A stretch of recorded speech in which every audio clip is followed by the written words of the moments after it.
occasionally through this interim. So we will more than likely be fighting that fight when the next legislature comes to town, and so we'll be monitoring that.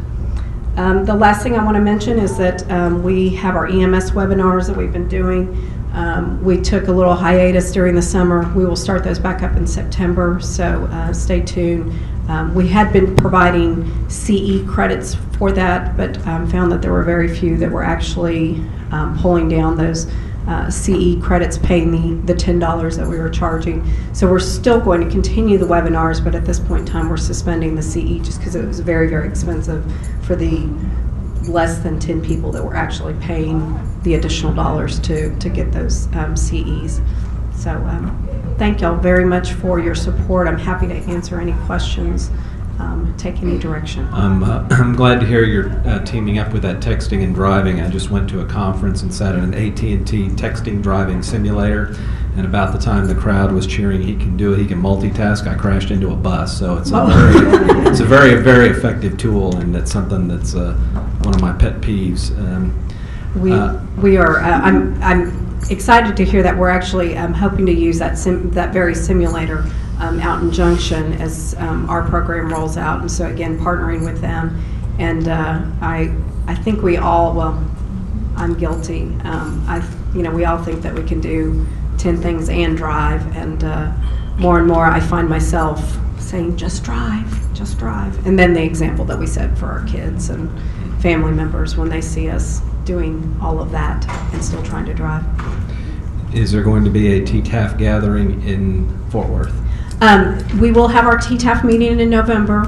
Our fundraiser we are going to do in May. May 14th of 2014 will be our next fundraiser, and so we will make sure that y'all are duly given notice on that. We would love for y'all to participate. It will be here in Austin during the GTAC meetings, but found last year, as we all know, and we knew it even when we were doing it, that doing stuff during the EMS conference is challenging because there is no free time. And so to get the maximum participation, we're moving that back to May.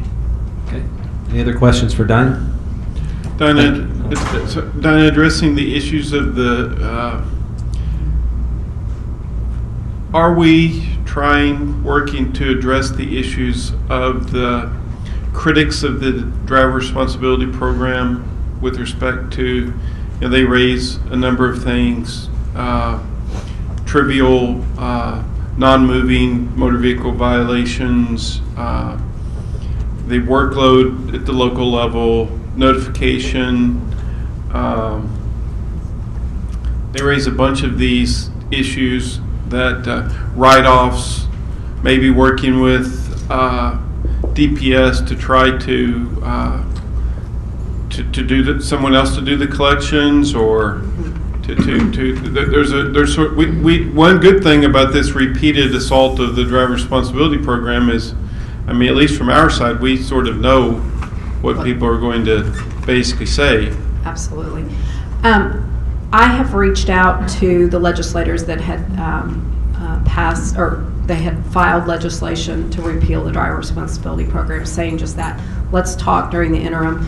The problem is their interim didn't start until a week ago because of all the special sessions that they had.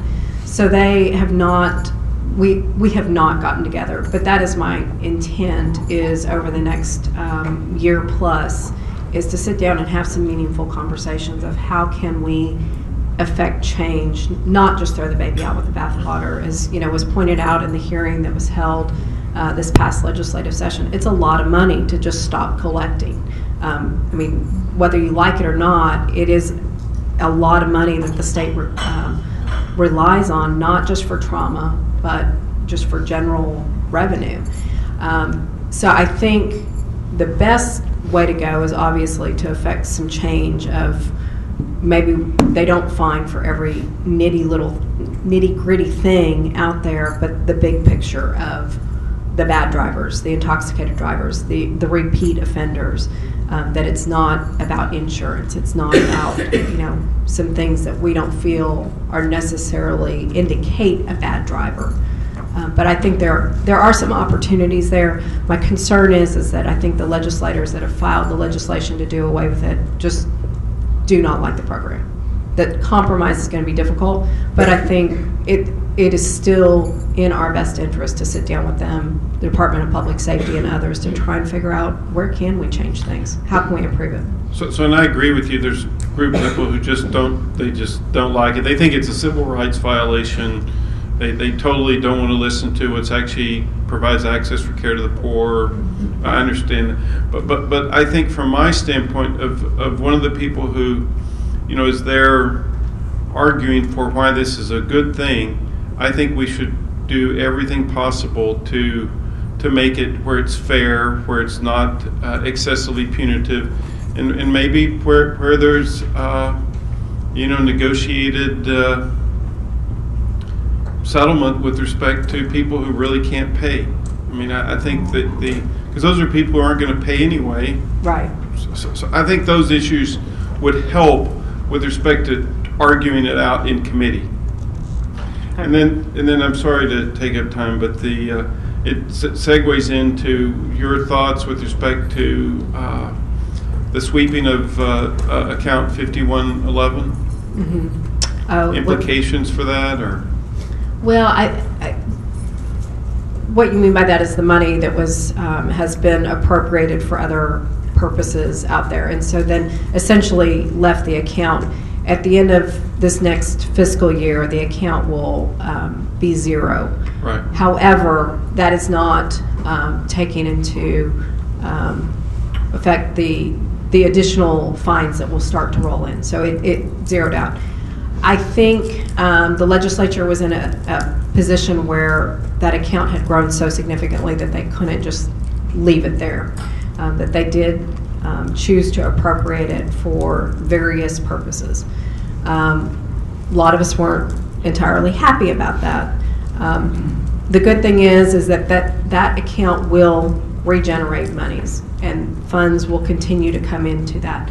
So when the legislature meets again, assuming driver responsibility program is still around, but there's not legislation to do away with that, there will be funds that will then have the opportunity to be appropriated again for the 2016-2017 budget.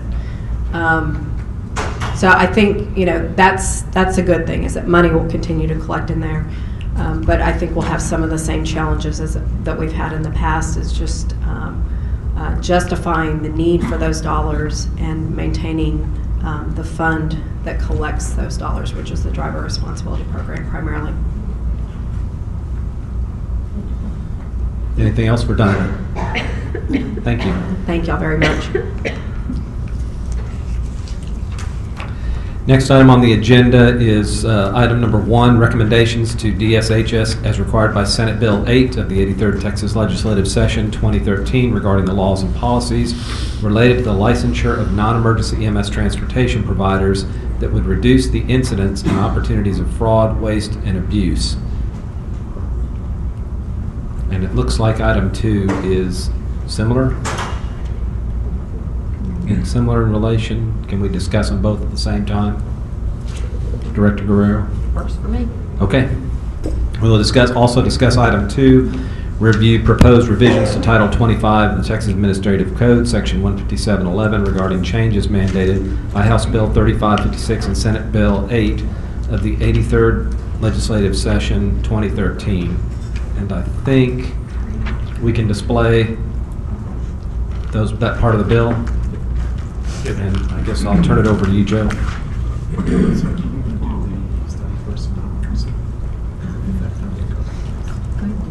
Okay.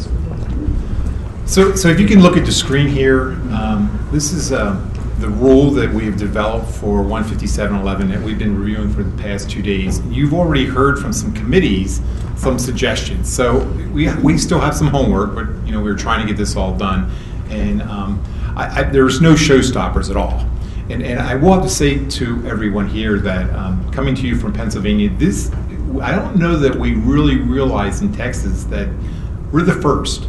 we are cutting the road on this process. There is no state that I know of, and I've done a lot of research on this, that has these kind of standards been put in place. And to understand that this is really in response to all the fraud that was going on in the eastern part of the state.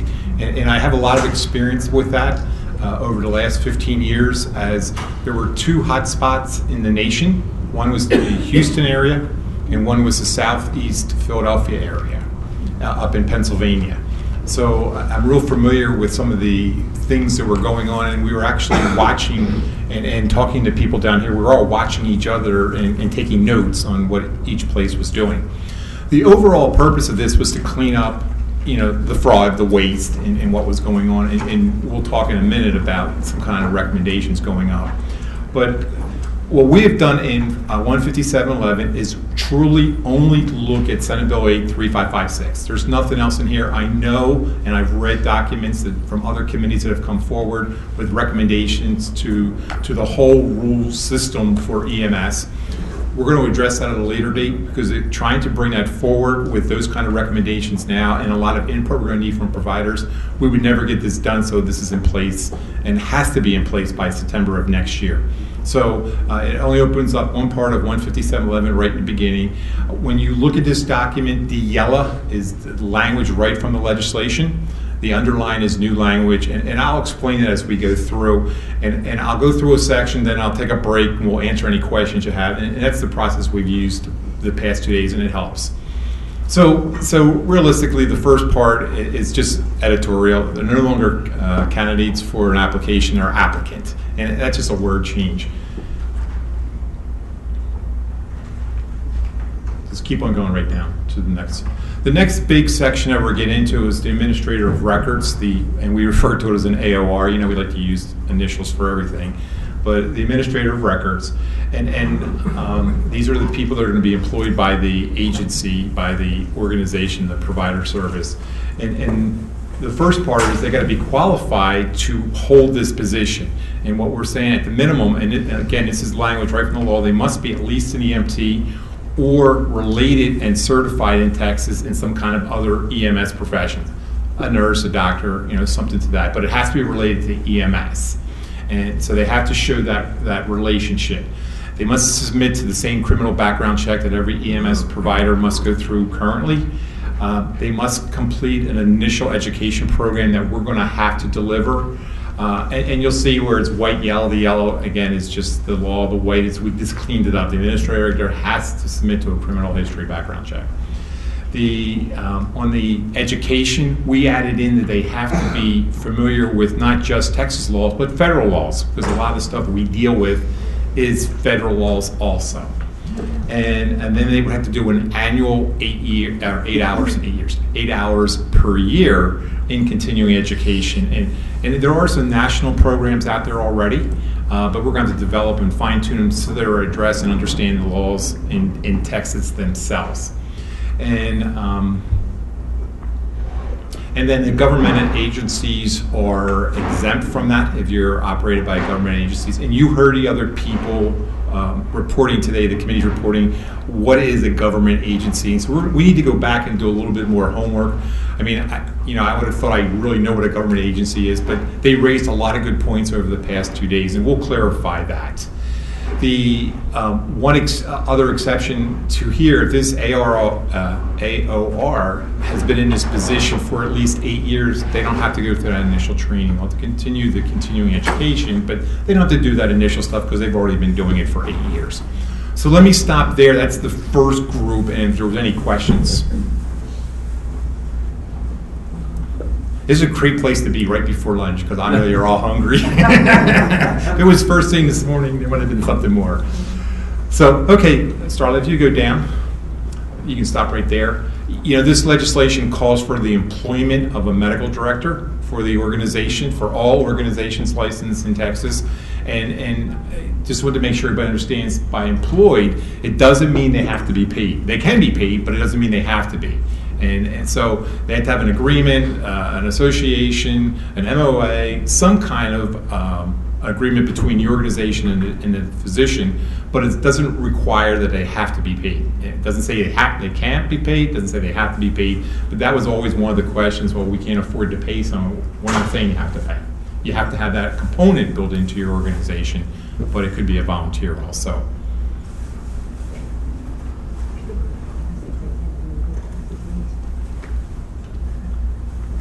Okay, so now we're getting into the applicant, and this is the organization or the person who wants to put an ambulance service in business here in Texas. And let me just tell you a little story that I had probably about 2 or 3 weeks ago, and you'll understand why we put in some of the things that we did. I had a gentleman call me to talk about putting his application, and you know the moratorium starts on September 1st, 2013, and goes to August 31st, 2014.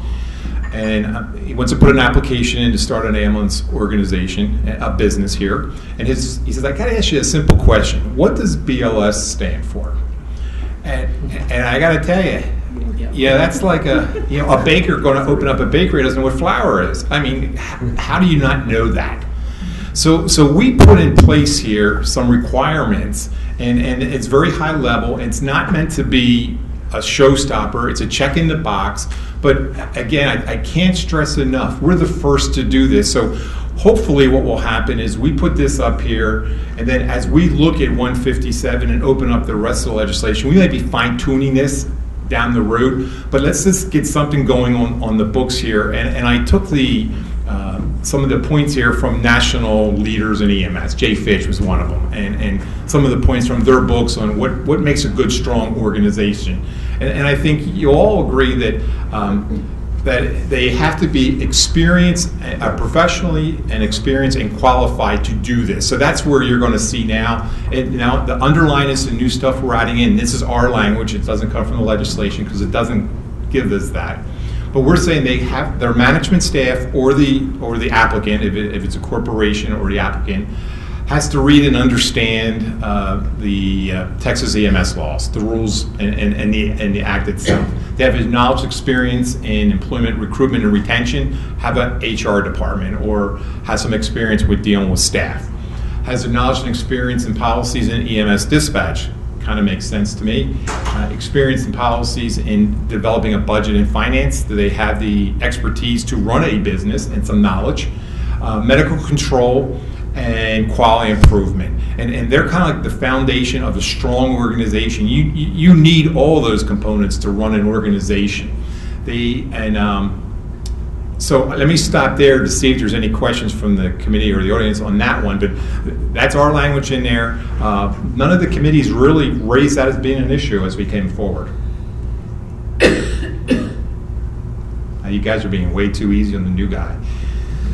Okay, let me go on. So there's a lot of questions about the line of credit. What does that mean?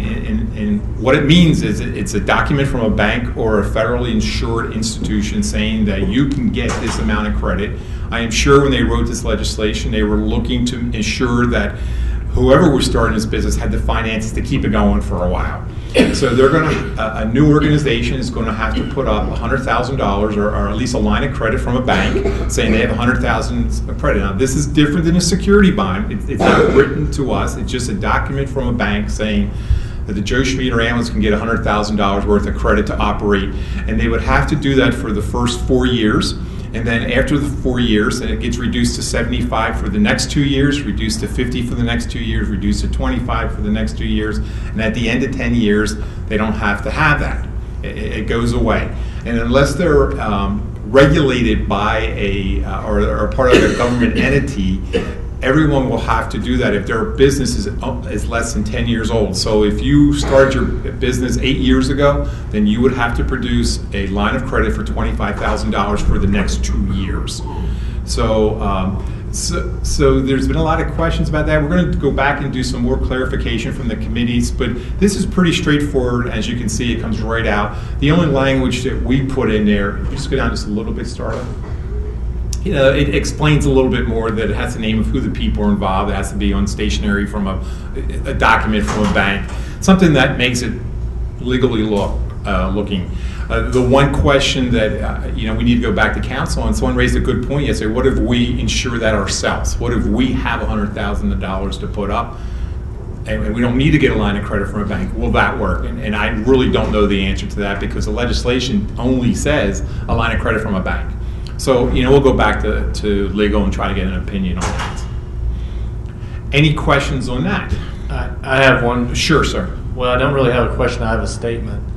I was kind of ringside during this, and let me tell you, it was ringside. This wasn't a very easy process. When the gloves were going during the legislative session over the bills, both 3588 and Senate Bill 8, or I said 3588. 3556. 3556. Sorry, 3588.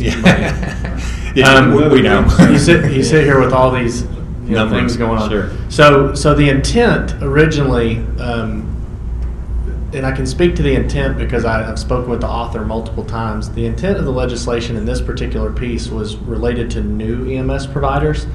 You said initially that this would, if you were a new EMS provider, you'd have to put up a $100,000 line of credit.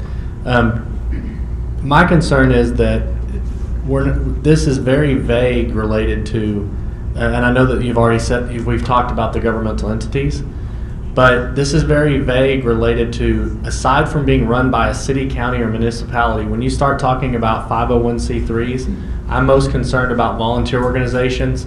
I'm very concerned about people who contract, because there's advantages to a county or a city to have a nonprofit organization who they actually have a lot of auspice over for tax purposes and for grant purposes to have their EMS agencies run under a 501c3. So when we talk about that it's not a city running that organization, there's multiple examples of those organizations being very healthy, they're forthright, and they certainly weren't intended to be drug into the net. And I know there's always unintended consequences.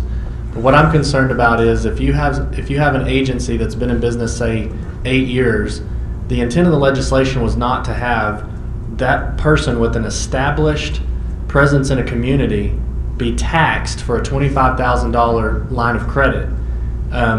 So I think that needs to be looked at, because if we really go back to the intent, and this would have to go back to Colcourse, I don't think her intent was a well-established organization, regardless of their financial structure, being taxed, because to me, a line of credit for $25,000 doesn't prove anything. If I'm going to go out, and I shouldn't even say me, we would never do that, disclosure on the internet. But if I was one of these bad actors and I was going to go out to defraud for millions of dollars, even a $100,000 line of credit is a drop in the bucket. And these points were made when this was written. So I think that we definitely need to make sure that when we have a well-established agency, that we're not unfairly taxing them. I've fielded so many calls. I'm almost afraid, cell phones now will tell you where someone's calling from. So I'm like, oh, good, it's out of the area. Even if I say something they don't like, hopefully they're not near me. I've had volunteer agencies say, we've never borrowed money. The only money we have is every year we do a fish fry. Every year we get donations from organizations or from businesses, and that's how we sustain our ambulance service. Well, I have one that may fall within the 10-year. So they not only do they not have the ability to get a line of credit because they are not credit worthy, they also don't have the money in the bank to get even a line of credit, but it doesn't mean that they're a bad actor. So I know that there's unintended consequences, and I don't mean to monopolize or kill this point, but we need to go back and make sure that the intention of this bond language, letter of credit language, was intended for going forward from the date of implementation and every person that was approved after that date versus every person that's been approved within the last 10 years.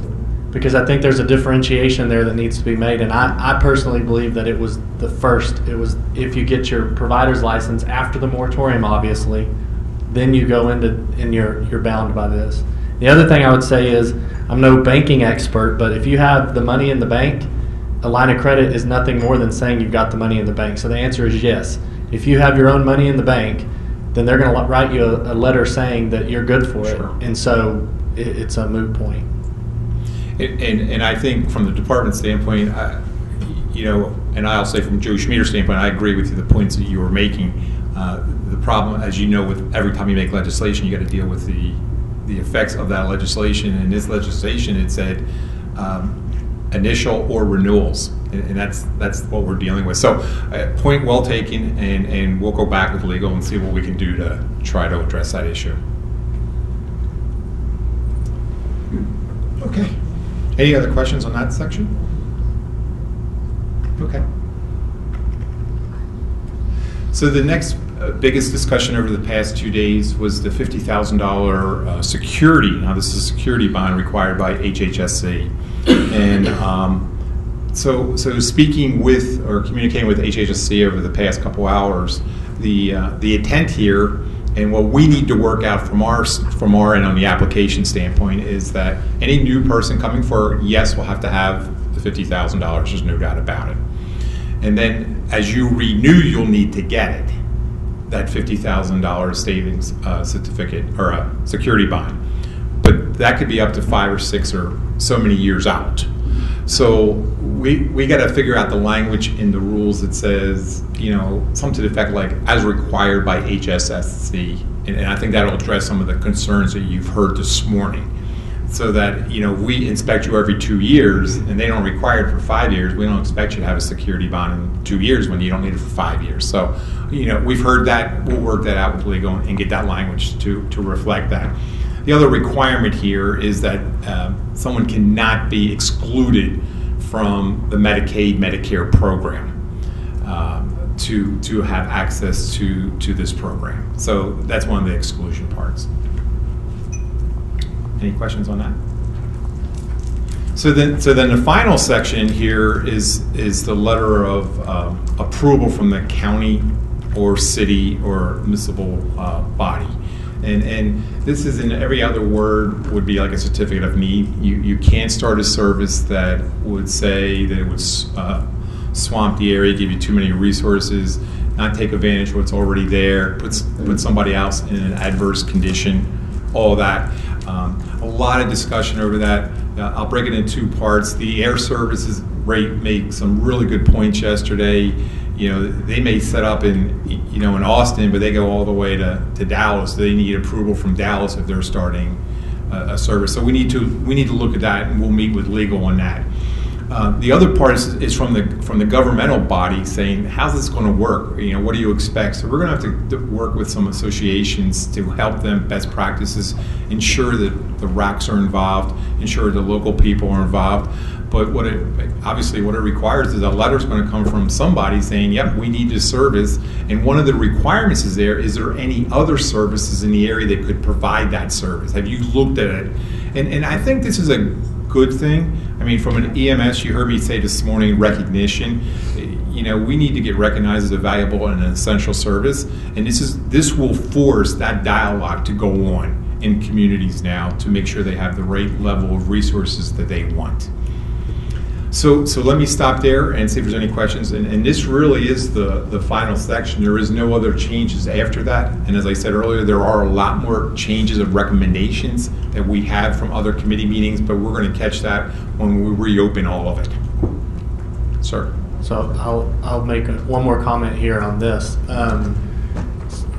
The legislation doesn't really prescribe the practice by which the municipality or the city comes to the determination of whether or not it's appropriate to allow another agency to be there. So some of the heartburn that I've also taken calls and talked to folks about, I simply say, look, if you don't have an ordinance already in place or don't intend to put an ordinance within a city government, ordinances in counties are a problem, then you could just simply say our policy is that as long as you're not wanted by the law, we're going to provide you with this letter.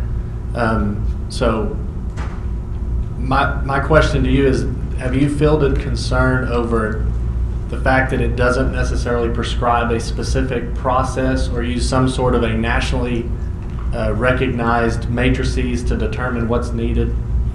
Well, I don't know, and I would think if we went through this room here, we would have probably about 50 different opinions on what we need in our communities.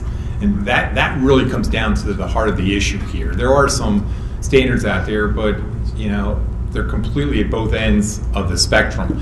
I think what our plan will be, I know what our plan will be, is that the association wants to just sit down with us and say, okay, what are you thinking? And see if we can develop some kind of best practices that municipalities could use going forward from here. And I've spoken to a couple different municipalities that some say, we're just going to approve anybody who puts in an application, all the way to the municipality wants to go out and inspect ambulances.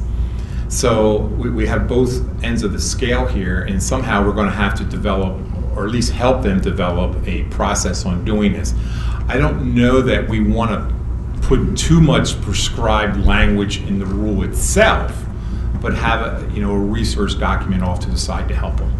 Right. So as far as the language, them saying that they approve, it's gonna be fairly generic, right? I mean, they're just gonna convey to DSHS Yep. or convey to the provider, or potential provider, who then turns in with their application. And then the other thing is, this is not intended for anything other than somebody applying for a new provider's license. Correct. And I think one of the things I should have mentioned, I think this is a prime place for the RACs to get involved, because they'll know their communities and stuff like that also, and probably be more biased, because if I'm operating an ambulance service in the municipality and you want to come in and put a service, well, guess what? I'm not real supportive of that, no matter what. So that's I think is what municipalities are going to wrestle with. They got to get up above all that to say, okay, what's right for our community here? Sorry. So council doesn't have to take any action on anything today. This is a briefing, and we've kind of already sent it out for the committees to get back to us in November, correct? No? Correct. No. No to what? Oh, No. What? No, as far as you don't have to get back with recommendations on it, because this is statute.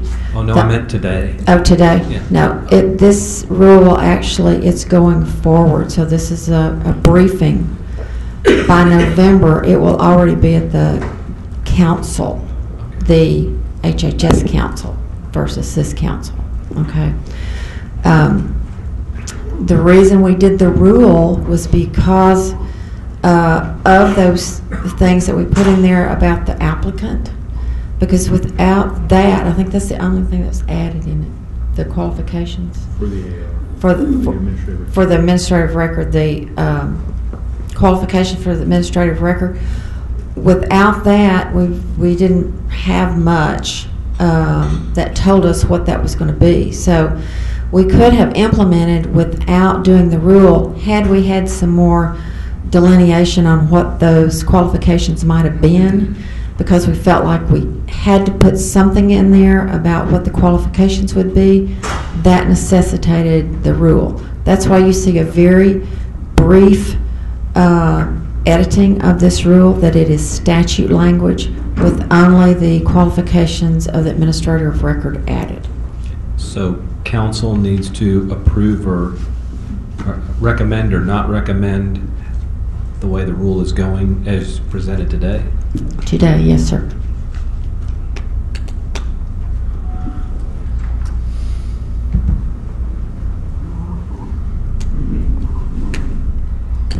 So just for my clarification purposes, Jane, and the things that we need some further clarification on, those will come how? Do we need to vote on Well, the getting clarification. clarifications on those items that we identified, or will that just happen?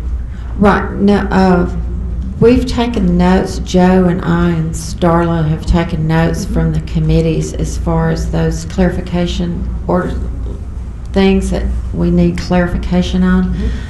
We're going to have to go back to legal counsel. It won't change the language of the law, Right. but it's how the law will be implemented, which actually isn't defined here other than the language of the law and those qualifications on the administrator of record. So, because what's in there is the law, what you'd really be making comment on are those qualifications that we have for the administrative record. That's basically what we could tweak or change. The language of the act that was passed, that is in the rule, we cannot change. Right. But we can clarify what that actually means, and we don't have to hold up the rule in order to do that. Okay. Does that make? Yeah, so Ryan, I see will this, we get, I then see will we this get furrowed written, brow over here. will we get written clarification on those items that we've identified Yes. in the future? Yes, Okay.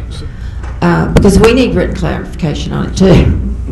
So to me, this is, I mean, I'm just saying, it's just this isn't really ready for council to take action on. There's too many things that are not really worked out, it seems to me. But do we have to, so what do we have to do? You don't have to take action on it. And if we choose to take no action, then what's the consequence of that? It's still going into the HHSC rulemaking pipeline, because these all take effect September 1 of 2014. So in order to have, and that's the statute, that's the law part, okay? To implement the requirements in the law, we did not have to do the rule. The reason we did the rule was because of those additions of the administrator of record. And that needs to be in the rule for us to make it a requirement, okay? The law is going to go into effect. How it's interpreted, we will figure out between now and when it goes into effect. So some parts of the law go into effect on January 1st, right? Or September 1st, you said 2014. September 1st, 2013, which is in a few weeks, is when the Right, the moratorium goes into effect. moratorium goes into effect. Mhm. But then the rest of this is prescribed to start September of 14? Correct. Isn't that right? January. Is it The report is due January the 1st of 2014. right, the report is due January 14th. I had January the bill language, but 1st. I went dead over here. I thought that the bill specifically said these things had to be in, these new policies had to be in place September the 1st of 2013. Hang on. I don't believe that it's delayed a year. It's effective September 2013. They mandate that by September 2014 that the rules be in place and So, get it up. so you have to promulgate the rules by September of 14, but this goes into effect on Right. the 13th. So those things so some of this, what you're telling us is that you've basically shadowed the rule to almost read verbatim out of the law. So really there's very little for us to have any say on. But my main concern is that until those questions are answered, I mean, if we truly have an opportunity to promulgate the rule all the way out to September 14, I understand that the cogs aren't very fast in the rulemaking process and all the public comment and things. What I hate to see happen is for it to get derailed and come right back because the constituency process wasn't exhausted prior to it going to the HHSC Rule Committee, because as soon as that rule gets posted and gets open for public comment and it gets lambasted because people didn't have their questions answered, then it's going to just basically could come right back around. So let me ask you a question. Of the items that we put in the rule that are qualifications for the administrator of record, is there any issue with that? With those items? I think In my opinion, there is. I don't think it ought to be in there at all. But, Okay. and I mean, on new ones, yes. Existing, no. And I've said that every time this has been brought up on this committee. I had a problem with that. But I may be sitting up here by myself though. But new ones, yes. But existing, I have issues with the renewal. You know, someone that's been a director for several years or been in the service, like Ryan brought up, that's been in service for several years. I have issues with the renewal part of that. but I've mentioned that every time, so I've mentioned it again. With the strength, we're on the cusp of really, as Joe said, we're on the cusp of going forward. We're literally blazing new trail. We're kind of Lewis and Clark here. So the real problem is that I hate to have anything thrown up there that we think will work, because a lot of those things, while I agree with the fundamental things that were put in, I think they're too subjective. Honestly, I don't think if I was in your position, I would want any one member of my staff to evaluate the validity of any of those points in a subjective manner, because I could challenge every one of those in court. I agree. So if we're gonna have a meaningful AOR, which I believe we do need, I believe we're long since past. It's kind of funny. I'm not disagreeing with Mike, by the way. I completely agree with him. But I think it's funny that we accredit our education programs for people who come in with base knowledge and no fundamental skill, and yet we have somebody out there making decisions about things like staffing and patient care models that have absolutely no experience. So I think that we are Lewis and Clark. What I'm concerned about is some of those things are very, very subjective. You know, the person who's going to review the application. During this process, when we talked about the AOR, there were a lot more specific things in there that we felt like an AOR would have demonstrated their competencies. But those things were taken out because we couldn't hammer down something that wasn't subjective.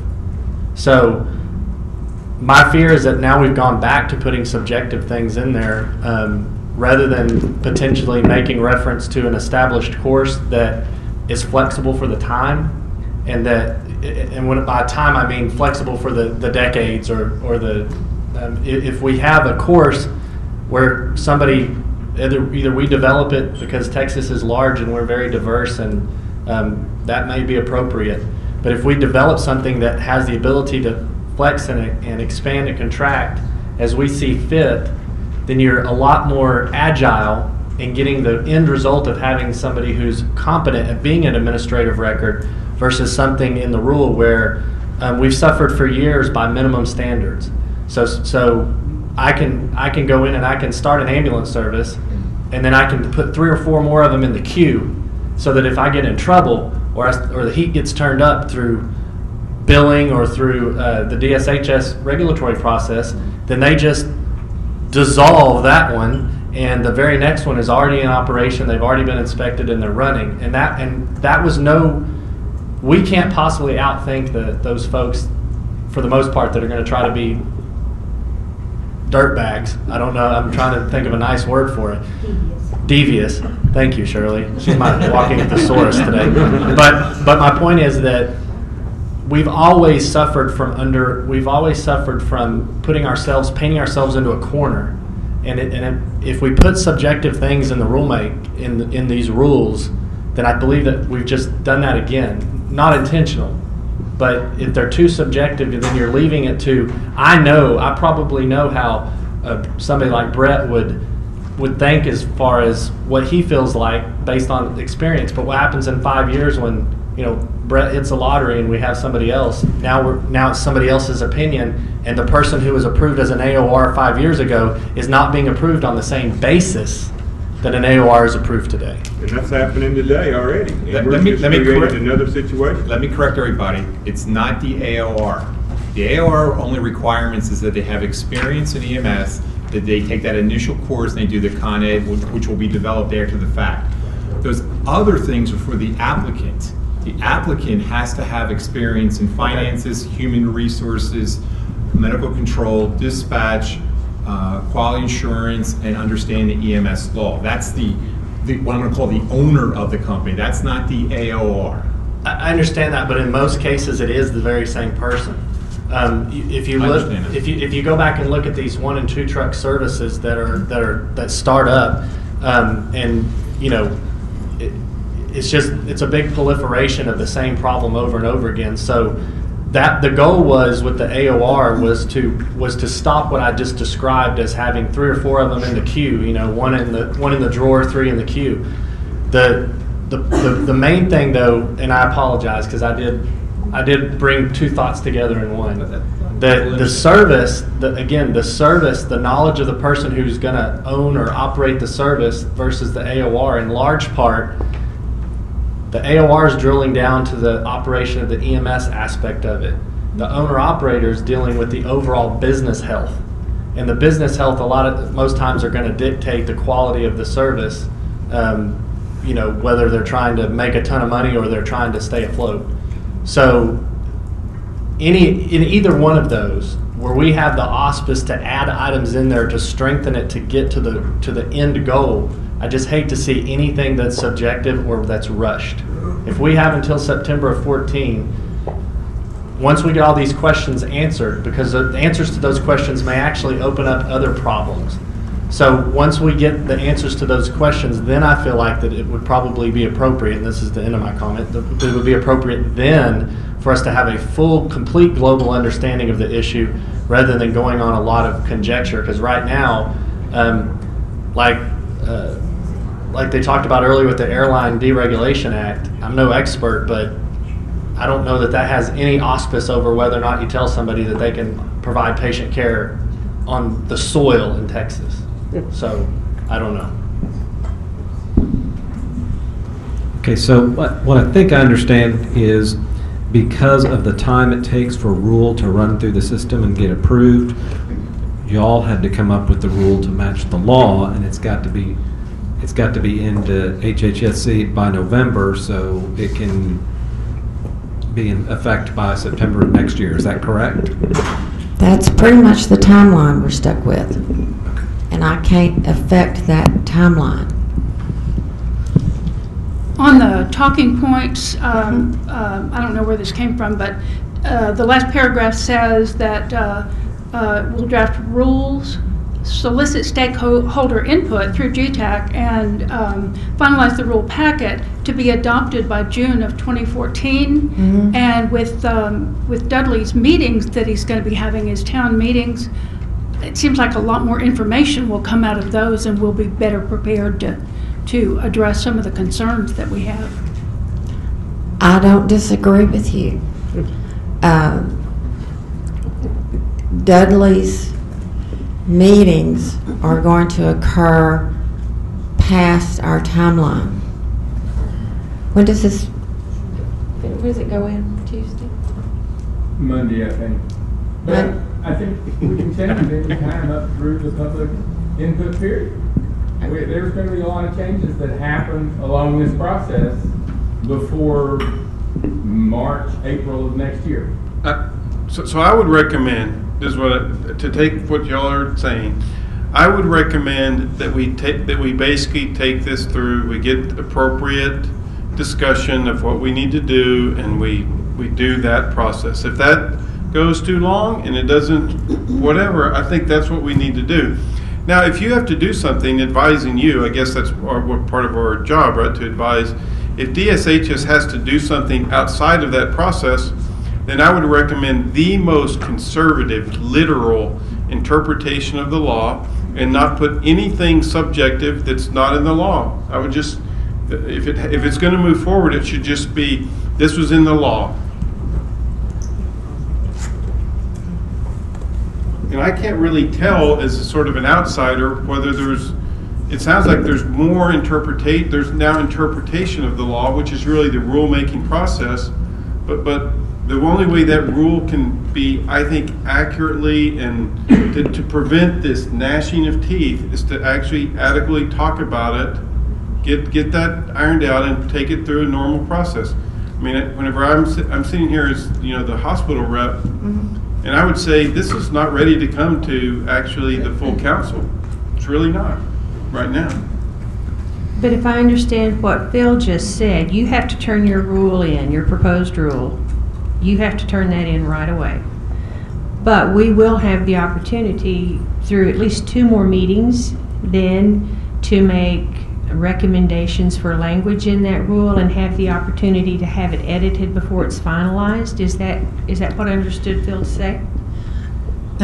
Yes. Some of the, I'm not. Yes and no. Yes. Well, no, yes, but, okay. Yes, but. Yes, but. If those changes are, what do they call it, Phil? Is it substantial?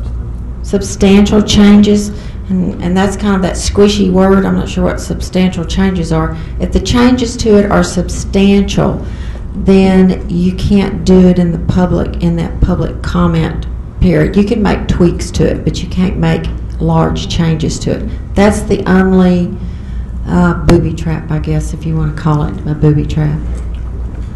And the substantial changes is subjective. Yeah. So just a That's that question, squishy language, Yeah. substantial.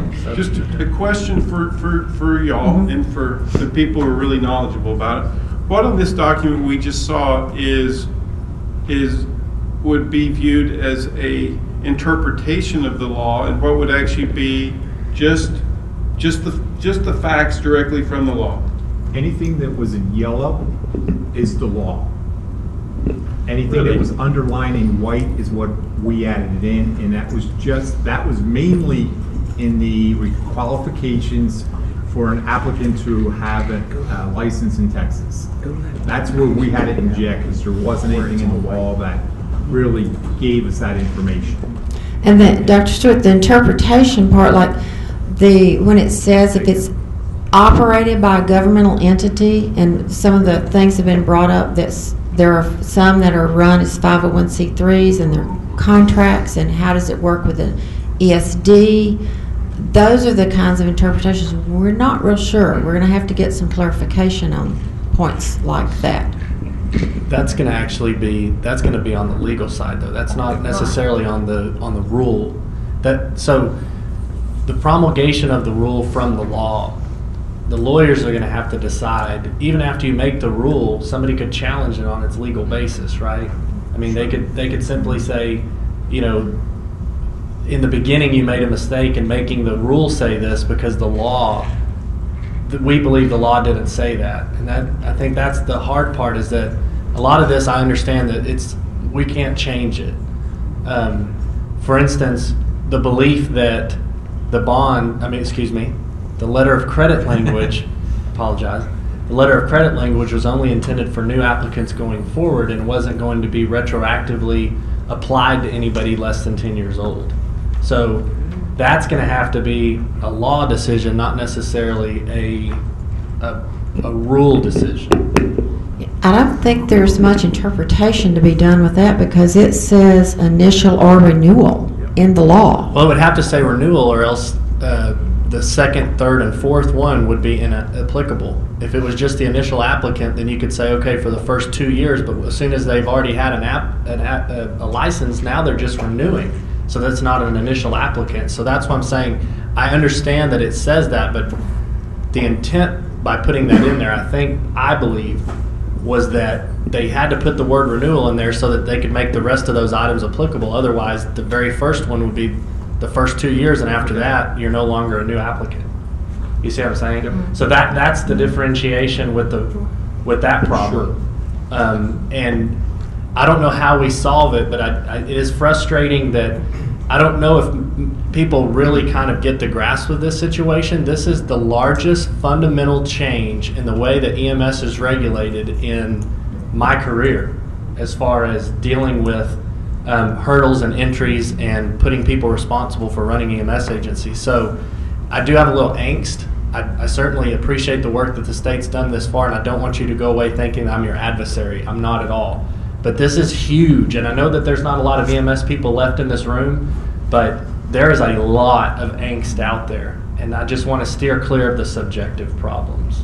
And I could be the devil's advocate and make your hair stand up and say some may have thought the intent of the law was to address those that were operating currently as Shirley described. So in other words, they're coming in for a renewal, and they've been in business for 6 years, and they're kind of iffy, and that's why that's in there. I don't know. I'm just throwing that out there because and I think that's one of the things we've asked for. There's And some now we have clarification. it. Yeah. So it's kind of vague. Would it be appropriate, and if this is a stupid question, comment, y'all can send me out of the room.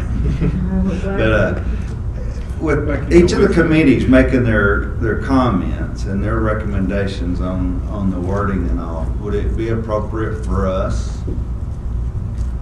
as a council to table this until the November meeting and then have opportunity to review and be ready with some specific recommendations at that time? We can certainly do that, but as I understand it, they've got to go forward with a rule by next Monday. Yeah, so that's what I'm worried about. Is There's nothing we can do There's nothing to we change Until we get some wording. so, clarification yeah. on these things, I don't think we can make any recommendations. Because the things that we're asking about are the subjective things or things we don't understand, or that aren't clear. The definitions really aren't clear to a fair number of us anyway. So until we have those clarifications on the things that we've brought up, I don't think we can make. At some point in the future, are we able to make recommendations as far as wording changes and go through the process that way? Not substantive.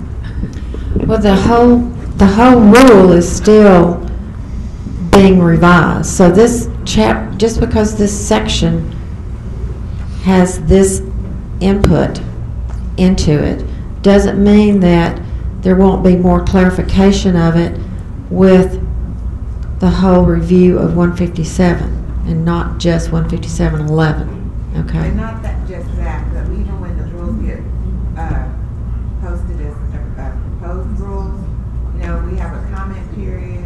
The department has to address each and every comment that we receive, written comment, before we can move those rules forward. So there's going to be other opportunities to comment on what we're doing with this rule, with this law. So it seems like you've got to have something in per law. We have a finite period to comment on it, maybe revise it, however subjectively we want to revise it.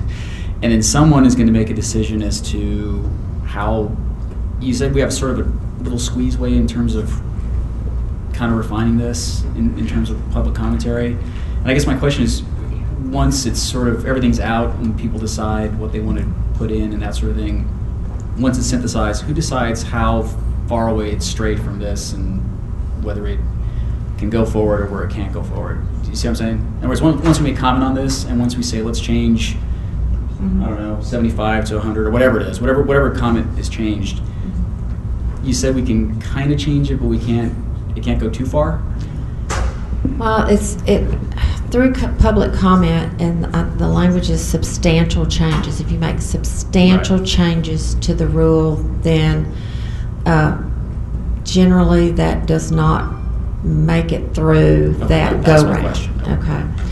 So, but what's in the law, what is actually highlighted is from the Act. So it's just plucked out and plunked in the rule. Right. That we can't change except through going back through legislation to change the law. Right. The department can implement the legislation without doing the rule. The reason we did the rule was to put in those, even though they are vague, with some sort of qualification for, and now I'm confused, is it that? Yeah. Thank you. For the applicant, okay. Which was something to say what those qualifications would be, and it wasn't meant to be onerous, and it wasn't meant to be finite. It was meant to be a starting point. Right. And from that point forward, through because honestly, Ryan, to get to where we need to be, I think will take more than 1 or 2 meetings. I think it will take a period of time to flush that out, a period of time that this particular, in order to meet the requirements for us in the law to have the rules, we can't meet. So We can't meet our timeline. Are we going to then, because 157 is technically open or is going to be open or it's rumored to be open, I don't know. We worked a lot on things. When 157 gets reopened and each one of the subsections are looked at, and being that this is within that area, if there's something after you have to go through the initial rulemaking process and get the bare bones on paper. If there's something that then is within our ability to weigh in on it, that it's not prescribed in law, but it's more on the additional piece, then we can change it at that point, even though that rule was enacted and ran through the process. We can then clean it up at that point. We could clean it up. There may be some things that we don't have to necessarily do in rule. For instance, if we, this talks about training, right? For the AR, right? For the AR or the applicant? AR, okay. Okay. So we said there has to be some training, but right now we don't have a training program. We don't have that training. So between now and the time that the rule set is done down the road, maybe it's 2 years from now actually done, and we actually have a training program that we can recognize that this is a good program for the AR, we could say that by policy, we could say you have to have this course or something comparable. This is a course that's approved by the department that would meet the AR training issue. Right now, there's not anything out there, I don't think, for that. No. I don't think anybody's identified. We're going to have to whittle the canoe to go with our exploratory EMS operation. Right. My last question is, I know that it has to be in next Tuesday because of a date on a calendar. Right. Is there anything that we can do to request a stay of that date? I mean, is there any way that, because is every law that was passed and that has to be promulgated into rule due that day in the entire state, or is it something that's operationally within DSHS, and can we ask for a stay to give us an opportunity to at least get the answers to those questions? Operationally, the Act says we have to have rules in place by September 1, 14. September 1, 14. So on the timeline to meet that deadline in the law, this rule packet has to get in now, basically. A year in advance? Who's saying that it has Oh, to get yeah. in now? Are you saying So, that's how long can I it make a takes motion? DSHS to produce the rule, and so it's No, DSHS? no. It goes Through the process. I understand the process. Whose process and whose auspices over that process? HHSC. Okay. Okay. It goes to the Health and Human Services Council. State Health Service Council. Sorry. Thank you. State Health Service Council. The State Health Services Council. They review it. From there, it gets posted. It goes to them before it gets posted on the Texas Register for public comment.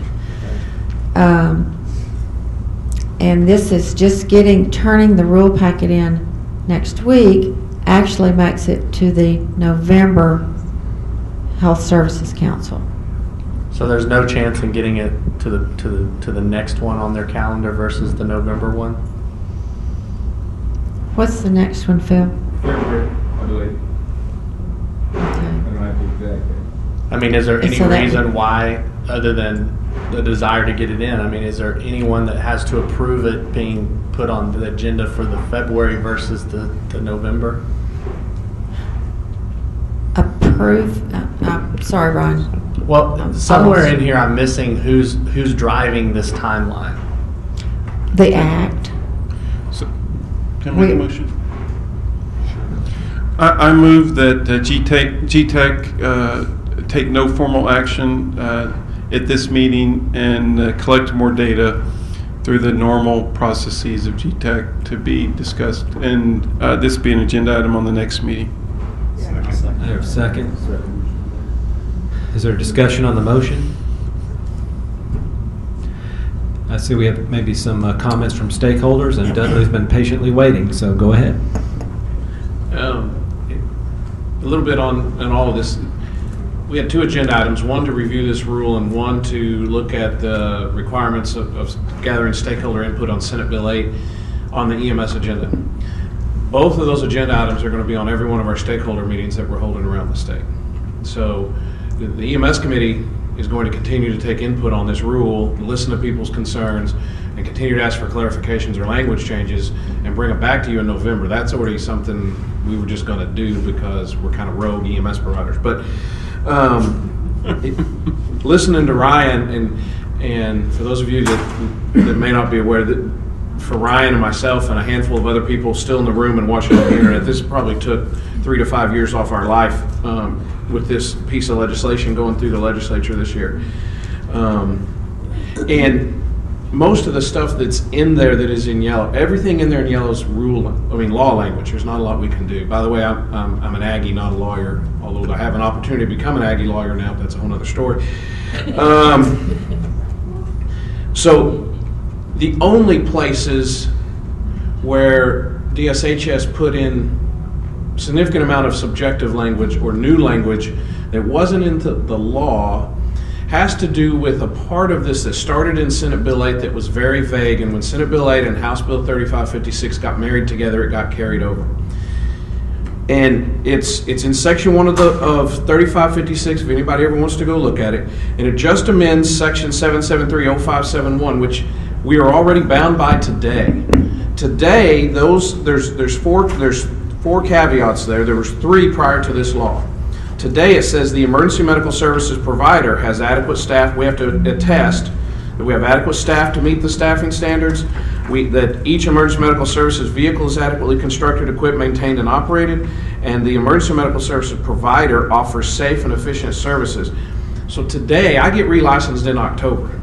Everything they've put into white up there that is not in yellow, I have to do this October. It's called a responsibility plan. And currently today, I go check and they say, well, let me see your quality assurance plan. And there's a piece of paper that says, we do quality assurance. And they go, okay, he's got one. And so Joe was trying to put a little bit more on that in the white language. What they changed in the law was they took off emergency medical services provider and said the applicant has to show how they're going to staff, how they're going to maintain vehicles, and how they're going to do QA and dispatch and all that other stuff. So that's where that came from.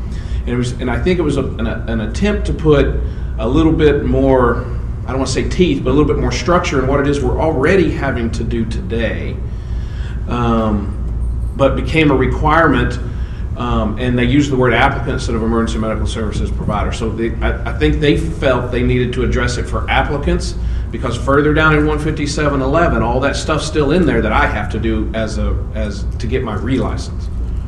So it may not be that big of a deal. I kind of like the motion. I think that's probably a good direction to take, because I agree with Ryan. I think if we don't get more input than one meeting on this, and we allow people, if nothing else, just to vent and holler and scream, and we get clarification on the bond and the letter of credit, that the open public comment period is going to send it back to you anyway. Because I think the comment period, if we don't let them say stuff and we don't take that input and get clarification, is going to be large enough that they're not going to be able to tweak anything to get it through.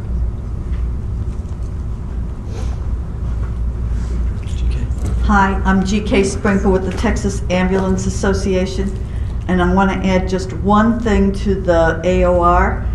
Joe has mentioned several times that the administrator of record is going to be exempt from the initial licensing, but that's not the way, the initial course, but that's not the way the rule is written. The rule is following the law, which exempts the AOR from having to have an EMT or some other license. It doesn't say anything in there about exempting them from the initial course. So if that is the DSHS's intention, because it doesn't require that in the law doesn't require that they have an initial course or not have an initial course, it's optional, then they should also add that initial course section in 7. So it would be F2 and F, wherever the initial course is for, if that is the actual intention. Because the law says that if you have this 8 years of experience,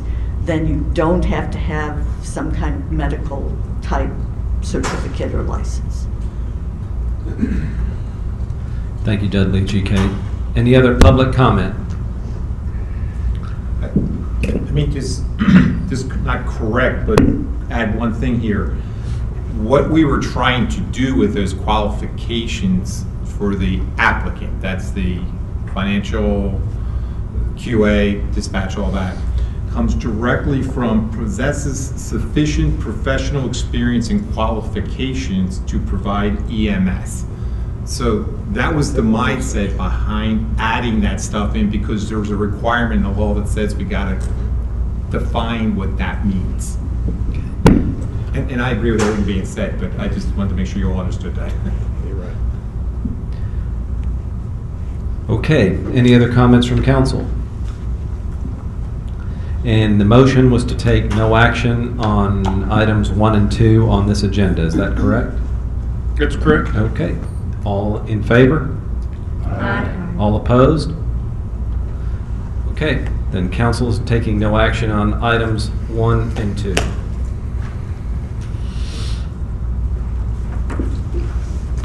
Vance, do you need a motion to add it to the next, instead of table? Actually, I had that included in my motion. Oh, you You're did? correct, thank you. Sorry, I didn't see it on the That's, footnote. I mean, I make such really good motions. So You please- did. Joe, welcome to Right. Texas. Same up north. The number 5 has to do with strategic planning, our documents, and I placed that on the agenda because we developed a strategic plan for the council that says we need to meet every 2 years and update that strategic plan, and it's time to do that, believe it or not. So unless council objects, I'll be working with Director Guerrero and setting up a time for us to have a meeting to go over the strategic plan in the very near future. My thought was that we would make it no more than a day and a half top, since we already have pretty much of a framework, and we just need to update some of those, and then there's some that we never completed, and we need to figure out what we're going to do with those. So if there's any comments or suggestions, I'm open to that. All right. Seeing none and moving on, I'll jump back to chair report and discussion, and without lengthening the meeting, saying that it's always been my hope, and I think everyone's hope on the council, that to quote somebody famous, we keep everybody under the tent. In this past legislative session, that's been a little difficult. There's been a lot of things that were not under the tent that went to legislature, and I was on the phone with the governor's office on different items, and there were many times pieces of legislation that would have forced the GTAC Council to meet weekly for a year to get all the work done through that. And so I would encourage our stakeholders. I think we have a very solid process here, and if there's some things that need to be changed in rules or added to rules, to make sure it gets thoroughly vetted through this process first, and then maybe, and I'm not saying, there's probably legislation that needs to be done to improve or add on to what we can do, and maybe in consultation with some council members, kind of say, here's what we're thinking, and how many years would it take to get to do it? Because as Joe's finding out, we kind of dig our heels in a little bit when Texans have changes to make, and we like to thoroughly vet things out, so that in the end, I think we have a very good process, and therefore I think in the end we have a very good product. So that's my proselytizing for now. Is there any other general comment from the public? GK. Thank you, Vance. I'd like to reiterate what people have said about Sunset. Sunset process has changed significantly since I first worked on it, and we did like anything under the sun and got people to do whatever. It really is set up, even though there's a stakeholder process, that there'll be certain very limited things that Sunset is looking at doing. They want to make an agency more efficient. They want to make an agency more responsive to the public. They want to ensure that the folks like yourself who serve on these advisory committees are knowledgeable about open meetings law, open records law. And it's not, and there will be an opportunity, but there'll be a lot of blowback on it, to make significant changes. So if the stakeholder process is really thinking that some significant changes should be held in order to protect the public better, make the EMS and trauma systems more efficient, then this is something that GTEC should discuss at its next meeting and possibly even in these stakeholder meetings that are starting now, and to perhaps work directly with legislators to ensure that that is a piece of the discussion, because the commission staff members, even though you can get on the list and you can get their questionnaires and you can fill out their questionnaires and you can talk to them, if your suggestions do not fall within these very narrow restrictions, they will not get the kind of discussion that you may think is necessary. So I'm saying this to the committee members now, and I'm suggesting it to Dudley for his round robin stuff, that if there is something GTEC really thinks needs to be addressed in Sunset, that you know, the stakeholders should say, okay, this needs to be addressed, and you guys probably can't go out and do this yourself, but if you feel like the stakeholders are coming together, then they should go out and really work the legislators, because otherwise that's not going to happen. Yes, it's a Christmas tree kind of thing, but there's lots and lots more resistance now than there was 20 years ago to make significant changes in agencies without a real big push by legislators. And that has to come from stakeholders. And I think it's very important for stakeholders to know that and for them to be organized. So whatever GTAC can do to help get stakeholders together and have them talk about these issues well in advance, I would really recommend that. Thank you, GK. Any other general public comments? Any comments from the council? All right, there's a long list of agenda items for the next meeting, and unless the council insists I go down them, we will just put them on the agenda for the next meeting. I think they're pretty much, we've talked about them and we know, but I'll be happy to do that if somebody wants me to review them real quick. I'm not seeing anybody urging me to do that, so unless there's anybody has anything else for the good of the order, then I'll remind everyone to love and respect each other on this journey together. And thank you and be safe traveling home.